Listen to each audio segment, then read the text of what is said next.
Clara Johnson stood, frozen as Madeline Brooks murmured into the phone, her lips tight, eyes darting toward Clara like she was some sort of intruder. The air inside the Pine Haven Grand Hotel lobby felt heavy, thick with unspoken judgment. Clara could hear the hushed whispers now, rising from the well-dressed crowd sipping cocktails at the Pine Haven VIP lounge across the room.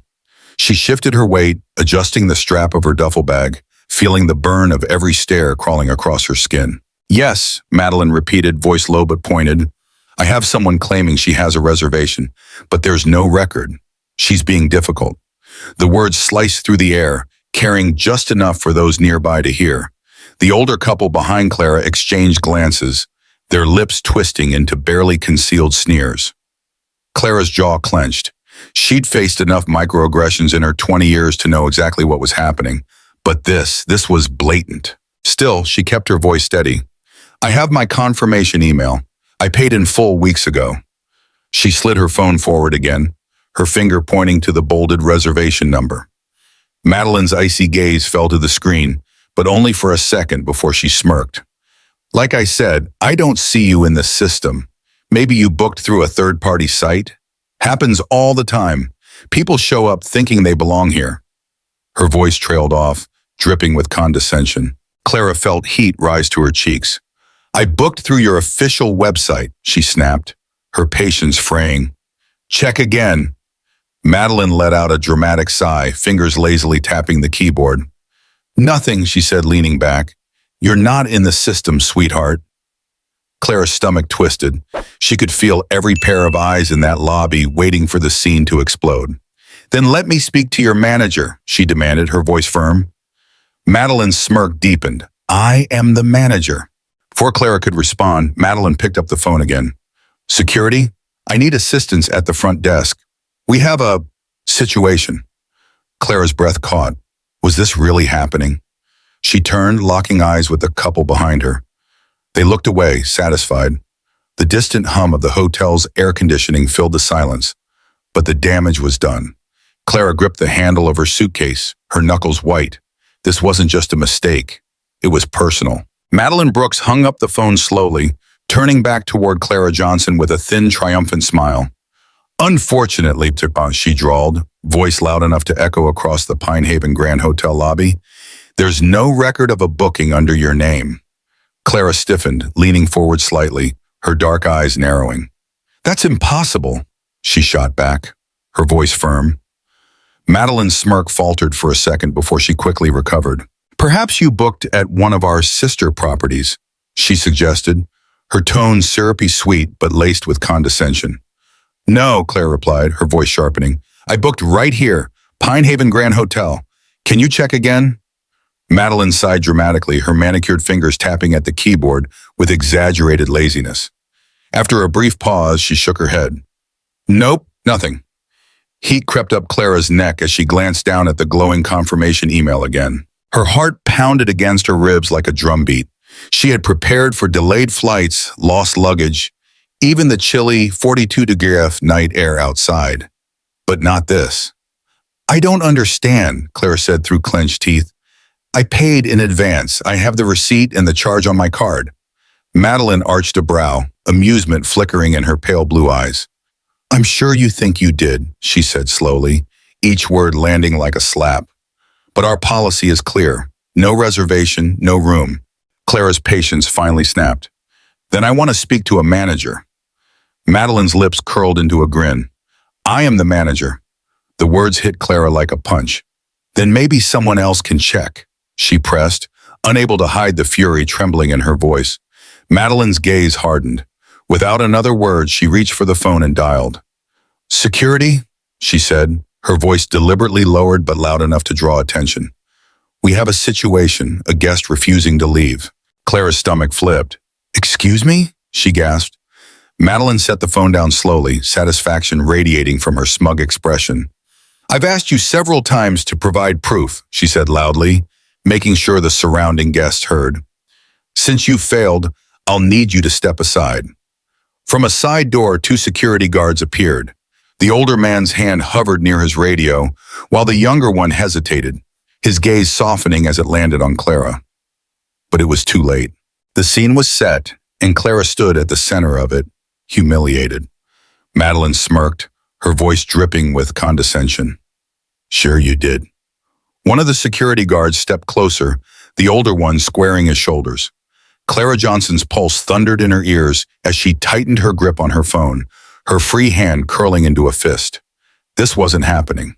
At least, not again. The younger guard finally found his voice, hesitant. Ma'am, maybe we should... But before he could finish, a sharp voice sliced through the thick air, halting everyone mid-motion. The heavy glass doors of the Pine Haven Grand Hotel slid open, and the room fell silent.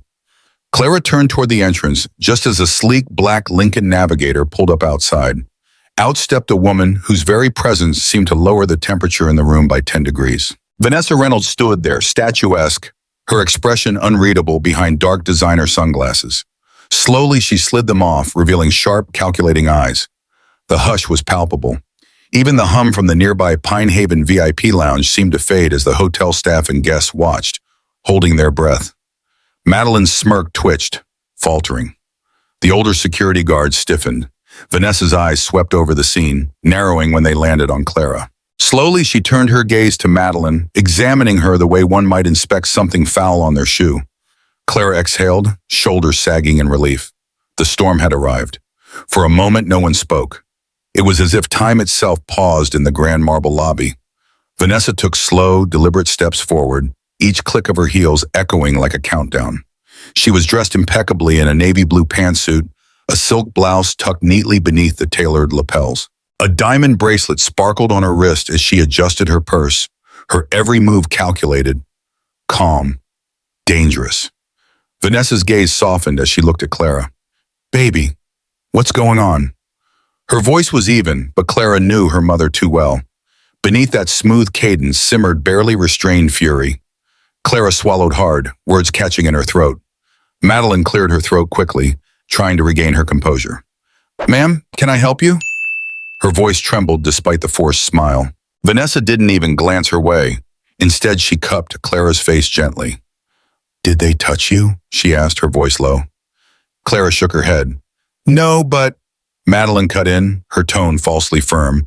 We're dealing with a situation here. If you're a guest, I'll assist you shortly. Vanessa's eyes snapped to Madeline. This matter? She repeated, her voice silk, smooth and deadly.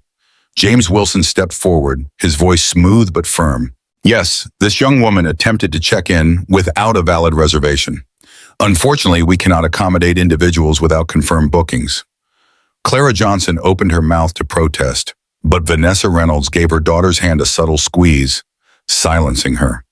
The older security guard, who had been ready to escort Clara out just moments ago, suddenly shifted uneasily, his hand falling away from his belt. The younger guard darted nervous glances between Madeline and Vanessa, his brows furrowing as if he was finally realizing he may have chosen the wrong side. Vanessa arched a perfectly shaped brow. You can't accommodate her? She repeated slowly. Madeline Brooks straightened her shoulders, emboldened by James's support. That's correct. We have strict policies, ma'am. Without proof of a valid booking, I have every right to refuse service. Vanessa let out a small, almost amused breath. Interesting. Her eyes turned to Clara. Do you have your confirmation? Still burning with anger, Clara nodded stiffly and held out her phone. Right here. Vanessa took it, her eyes scanning the details in seconds. She turned back toward Madeline, her expression unreadable. Is this not a valid booking? Madeline barely glanced at the screen before sneering. Well, anyone can show a fake confirmation email. A sharp, humorless laugh escaped Vanessa's lips, quiet but cutting. A fake confirmation? Madeline shrugged, her voice faltering. It's not uncommon. People book through third-party sites that aren't affiliated with us. I was simply following policy. Clara clenched her fists so hard her nails dug into her palms. I booked through your official website. Madeline pretended not to hear. Vanessa's stare hardened. After a long pause, she turned slowly to the security guards. Who called you? The older guard hesitated before glancing toward Madeline. Mrs. Brooks did. Vanessa nodded once. And what exactly were you told? The younger guard swallowed hard. That there was a disturbance. That someone was refusing to leave. Vanessa inhaled slowly, closing her eyes for a brief moment as if collecting every ounce of patience left in her body.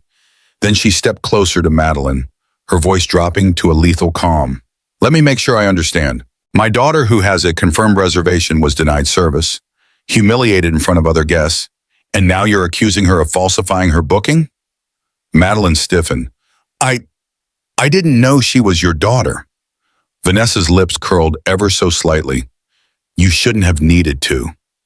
The murmurs in the lobby grew louder as a few guests, their phones still raised, slowly lowered them, eyes wide as the realization sank in. From the corner, Henry Crawford, the assistant manager, finally broke free from his frozen stance. His jaw was tight, but he stepped forward cautiously. Miss Reynolds, he addressed, voice careful. If I may. Vanessa Reynolds turned her gaze toward him, unimpressed but willing to let him speak. Henry cleared his throat. I just checked the system myself, Miss Johnson's reservation. It's right here in our records. He paused, shifting uncomfortably. It appears there was an oversight on Mrs. Brooks' part. Clara Johnson's stomach twisted at the too convenient excuse. Across the counter, Madeline Brooks' face flushed crimson. I must have overlooked it, she stammered, her voice shaking now. Vanessa let out a sharp breath through her nose, a hint of a smirk playing at the corner of her lips. Overlooked? Madeline nodded too quickly. It happens sometimes. A simple mistake. I truly apologize for the inconvenience. Silence stretched painfully long between them until Vanessa finally chuckled, a sound too soft to be comforting. A mistake, she repeated, tilting her head. Is that what we're calling this now? Madeline shifted on her feet, visibly nervous. Vanessa took a deliberate step closer, lowering her voice so only Madeline could hear. You should know exactly who you're dealing with before you make an enemy, Mrs. Brooks. Madeline swallowed hard, but before she could respond, Vanessa turned, her voice loud and commanding now. Gentlemen, she addressed the guards, my daughter will be staying here tonight. Please see that her bags are delivered to her room. The younger guard nodded quickly, eager to step away from the boiling tension. And you, Vanessa turned her icy glare back to Madeline. Expect a meeting first thing in the morning. Madeline's face drained of all color. Ma'am, she croaked, but Vanessa was already guiding Clara toward the elevator. Clara dared one glance back. Madeline stood stiff behind the desk, her mouth pressed into a thin line while Henry was already pulling her aside, whispering furiously. Across the lobby, James Wilson, the senior investor, watched silently, unreadable. The elevator doors slid closed. Clara finally exhaled, the pressure in her chest easing. Vanessa squeezed her hand. Baby, I'm sorry I wasn't here sooner. Clara leaned in. You got here just in time. Vanessa kissed her temple. Rest tonight. Tomorrow. We make things right. The energy inside the Pine Haven Grand Hotel's executive conference room crackled with tension. Seated to Vanessa Reynolds' left was James Wilson, one of the hotel's key investors. His salt and pepper hair was neatly combed, hands folded in front of him, eyes sharp and calculating. To her right, Henry Crawford fidgeted in his chair, his tie slightly askew as he avoided eye contact with Madeline Brooks, who sat stiffly across the table. Madeline looked nothing like the smug woman from the night before. The confidence she once carried had completely evaporated. There was no trace of defiance in her eyes, no sharpness in her voice. Her hands rested stiffly in her lap, knuckles pale from tension. Her lips were pressed so tight they'd lost all color. She knew what was coming. As the heavy doors closed with a soft thud, Vanessa Reynolds' voice sliced through the silence. Before we begin, she said, leaning forward slightly, her tone calm but edged with steel, I want to make something very clear. I do not tolerate incompetence. I do not tolerate discrimination. And I certainly will not allow anyone to turn my hotel into a breeding ground for either. Madeline swallowed hard but said nothing. Vanessa's gaze shifted to Henry. Mr. Crawford, as assistant manager, why don't you explain exactly what happened last night? Henry cleared his throat, voice uneasy. Well, Miss Reynolds, I was aware Mrs. Brooks had an issue with a reservation, but I wasn't fully involved until later. When I checked the system myself, I found Miss Johnson's reservation was valid. But by then, things had already escalated. Vanessa stared at him a beat longer than necessary. Escalated? How? Henry hesitated. Security had been called and Mrs. Brooks insisted your daughter's booking didn't exist.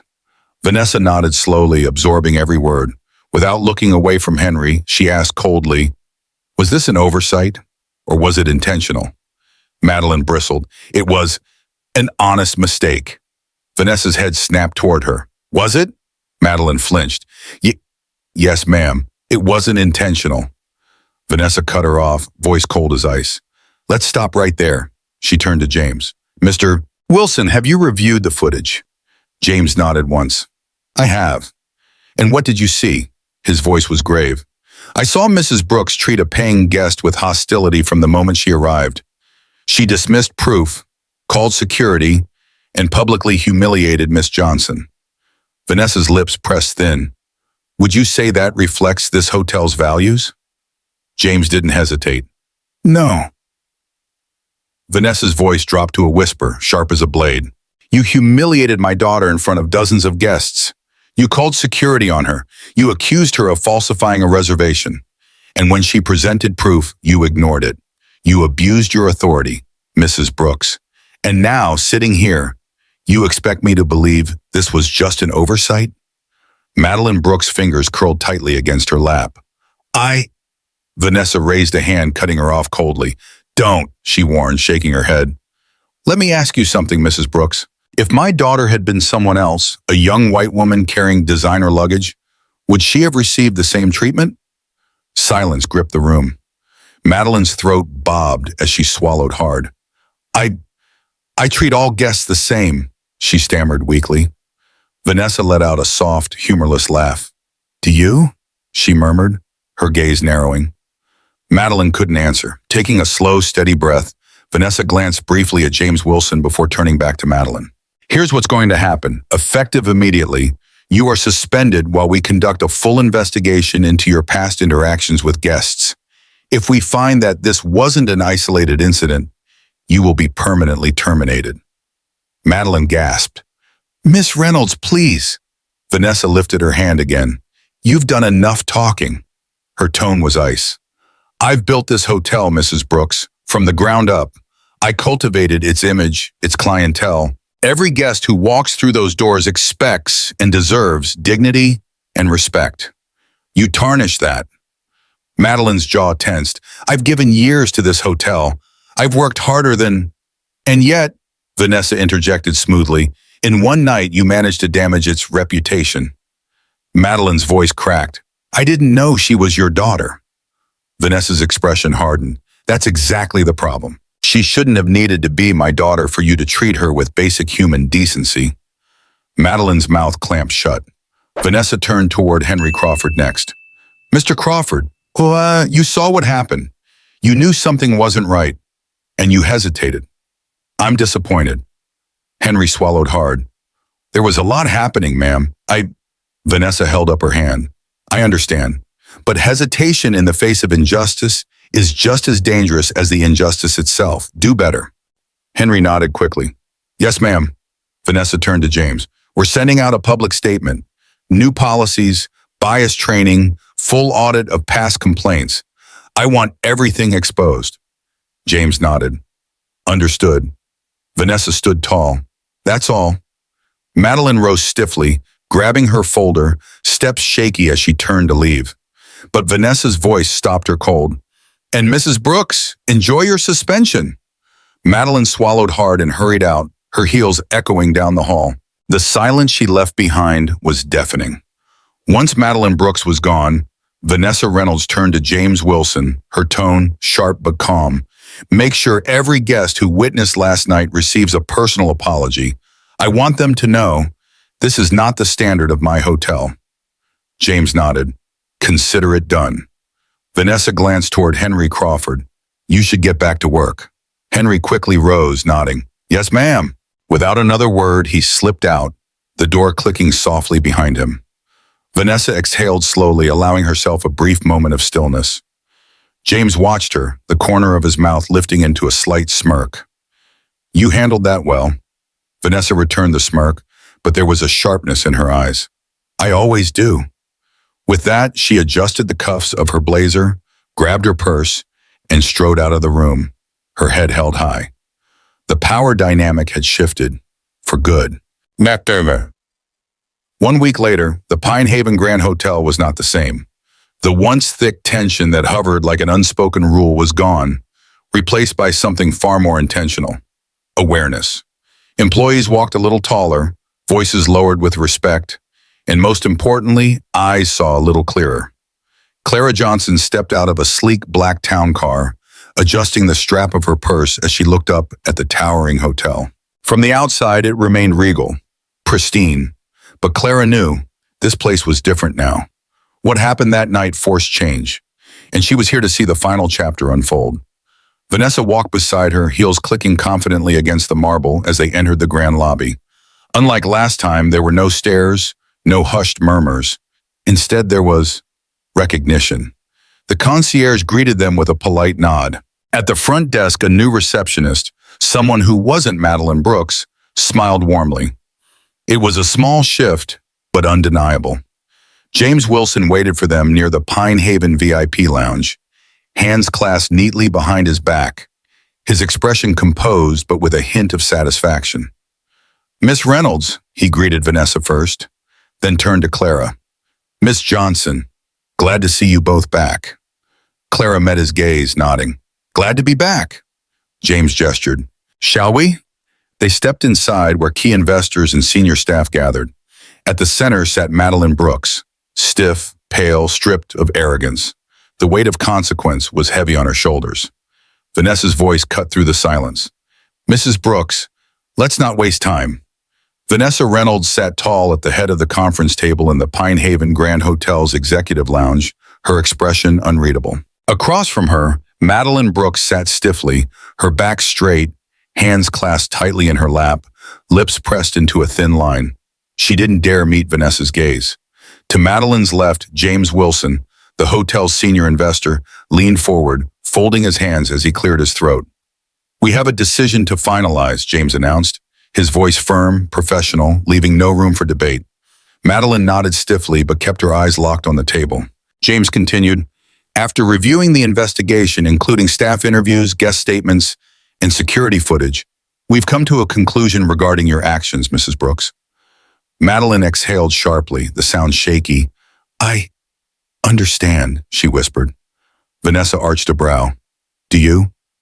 Madeline hesitated, her throat bobbing as she forced the words out. I made a mistake." From her place beside Vanessa, Clara Johnson fought the urge to scoff. A mistake. That's what Madeline reduced everything to, a simple mistake. Clara's fists curled in her lap, but she stayed silent. Vanessa, however, remained poised. "No, Mrs. Brooks, you did far more than make a mistake. You exposed a problem within this hotel, a problem that cannot and will not be ignored." Madeline clenched her jaw, but she said nothing. Her eyes glistened, though whether from anger or humiliation, no one could tell. James's tone didn't waver as he delivered the final blow. "Your suspension is being made permanent. Effective immediately, your employment with the Pine Haven Grand Hotel is terminated." Madeline's fingers twitched against the edge of the table. For a moment, it looked like she might argue, but the words never came. There was no defense left, no excuse that could erase the footage, the testimonies, or the truth of what she had done. All she could do was nod, her face pale, shoulders squared only by sheer will. Vanessa stared at her, letting the silence stretch until it felt unbearable. Finally, she spoke, her voice quiet but cutting. "I suggest you take this as a lesson, Mrs. Brooks, not just for your career, but for how you carry yourself in this world." Madeline's lips parted slightly, as if to speak, but no words came. In the end, she simply gathered her folder, her movements stiff. She paused at the door, her gaze flickering briefly to Clara. There was something there. Regret, perhaps, or shame. Or maybe just the sinking realization that she had underestimated the wrong person. Without another word, Madeline turned and walked out. The soft click of the door echoed through the room, followed by a heavy silence that seemed to linger. James was the first to exhale, rising slowly to his feet. Vanessa nodded once, adjusting the sleeve of her blazer. "And now we move forward." Clara felt a weight lift from her chest, a weight she hadn't realized she'd been carrying. It was over. Vanessa turned to James. "The statement? Was it released this morning? James nodded. It was. We made it clear the Pine Haven Grand Hotel does not tolerate discrimination of any kind. We're implementing new inclusivity and bias training immediately. Full staff participation, no exceptions. Vanessa's lips curled into a satisfied nod. Good. James smirked slightly. I assume you've seen the news? Clara blinked. What news? Vanessa's lips pulled into a smirk of her own. The video, it went viral. Clara's stomach flipped. Wait, what? James chuckled, pulling out his phone. With a few quick taps, he turned the screen toward Clara. There it was, a social media post showing the clip from that night. The moment Madeline had called security. The moment Vanessa walked in and took control. The caption read, "When you try to kick someone out of a hotel, and it turns out her mother owns it." Clara's jaw dropped. Oh my God. Vanessa let out a low laugh. Seems people love a good plot twist. Clara's fingers hovered over the phone as she scrolled through the flood of comments. Outrage, applause, praise for Vanessa's calm power, and more than a few comments enjoying the poetic justice of it all. This is crazy, Clara whispered, shaking her head in disbelief. Vanessa squeezed her daughter's hand gently. No, baby, it's justice. James tucked his phone away and cleared his throat. Now that this is behind us, we'd like to involve you both in shaping the hotel's new direction. Fresh eyes, fresh perspective. The Pine Haven Grand needs it. Vanessa nodded. I intend to be very involved. Clara glanced between them. Does this mean free stays for life? James let out a booming laugh. I think that can be arranged. Vanessa shook her head, smiling. I raised you well. For the first time since stepping foot into this hotel, Clara smiled, a real, unforced smile. Not because Madeline Brooks had been fired, not because the internet had rallied, but because change, real change, had come from it. As they left the executive lounge and walked back through the grand lobby, a familiar face caught Clara's eye. Simon Dredfin, the new front desk receptionist, stood tall with a genuine smile.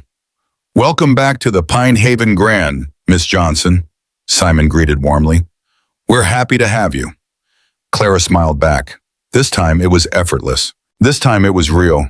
And for the first time, she truly felt like she belonged. The story of Clara Johnson's experience at the Pine Haven Grand Hotel serves as a powerful reminder that dignity, respect, and fairness should never depend on how someone looks, where they come from, or what they wear. It highlights the dangerous assumptions people make based on appearances and the lasting damage those judgments can cause, not just to individuals, but to entire organizations. What happened to Clara wasn't just a clerical mistake or a misunderstanding. It was a reflection of unconscious bias, the kind that so often hides beneath the surface until it explodes into a public spectacle. For many watching, it may have just been a viral video, but for Clara, it was a moment of humiliation that could have easily been another silent story of discrimination swept under the rug. Thankfully, her mother's intervention didn't just right the wrong, but forced the institution to confront its failings head-on. And that's the greater lesson here. Silence and hesitation in the face of injustice are just as dangerous as the act itself. Whether in business, our personal lives, or our communities, turning a blind eye when someone is wronged only allows the behavior to fester and grow. It takes courage to speak up, to stand firm, and to demand better. Vanessa Reynolds did just that, not only for her daughter, but for every future guest walking through those hotel doors. Her actions remind us that real change comes from accountability and leadership that refuses to tolerate injustice in any form. The hotel's decision to implement bias training and conduct a full review of past complaints sends a message that businesses must be proactive, not reactive, when it comes to creating inclusive and respectful environments. For the audience, especially those who've lived through decades of change in America, this story is a reflection of how far we've come and how far we still have to go. It's a call to remember that our actions, big or small, shape the legacy we leave behind.